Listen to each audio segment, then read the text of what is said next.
The ground was crawling with carnivorous ants making their way toward the corpse. The body was being devoured by billions of ants. The case began when a body wrapped in tape was hoisted up from the dock. The detective felt an uncanny sense of familiarity. The dock filled with boats, the deceased submerged in water, and the body wrapped in tape. These scenes matched exactly what the detective had written in her book. The medical examiner discovered an oval-shaped wound on the front of the victim's skull, with a similar injury at the same angle on the back, confirming the victim had been shot before death. The irregular exit wound on the occipital bone indicated the bullet had penetrated through the victim's head. Angela performed a facial reconstruction on the corpse. After cross-referencing missing persons lists, they successfully identified the victim as a man named Donner. The detective immediately went to see Donner's wife. Since her husband frequently traveled for business, she hadn't reported him missing. Her brother mentioned that his brother-in-law loved drinking and often caused trouble while intoxicated. In the detective's book, 3 cases were described. The dock murder was the first case in the book. The detective examined Donner's wife's medical records.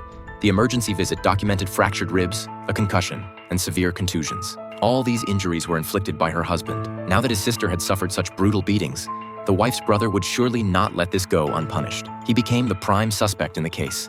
Hodgins' investigation revealed that the tape binding the victim was a thermosetting silicone with fiberglass backing, a heat-resistant product commonly used in electrical work and industrial applications. Although the wife's brother wasn't an electrician, he worked at the local airport handling luggage. This type of fiberglass-backed tape was also commonly used on aircraft to secure cargo. The detective brought him in for interrogation. The police suspected he had killed Donner to avenge his sister. He immediately denied the detective's theory, claiming he was camping in the mountains at the time of the murder. Police investigation verified his story. 2 local forest rangers could vouch for him. The detective then received word of a second murder. The crime scene was inside a store that had been closed over the weekend. When the cashier arrived for work, she discovered the victim had been dead for some time, with rats having already consumed most of the flesh. Investigation revealed the victim's identity. Daisy, 28 years old, recently married. The medical examiner found the same red tape again, and the cause of death was also a bullet through the head. This matched exactly the second case recorded in the detective's book. The detective immediately questioned Daisy's husband. Investigation revealed Daisy had substantial assets,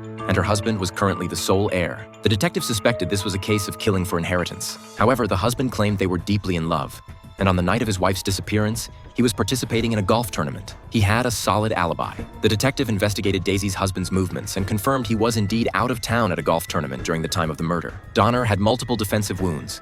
Fractured sternum and rib injuries indicated he had struggled for a long time before death. However, Daisy's body showed no pre-mortem injuries, only the gunshot wound. This convinced the detective that the killer was imitating the cases from her book. Based on leads, they investigated the detective's suspicious fanbase. The detective immediately recognized Dyer in a photograph. This person had once obsessively stalked her. The male detective went directly to the fan's home, but as soon as he identified himself as a detective, the man slammed the door shut. Sensing something was wrong, the detective kicked the door open.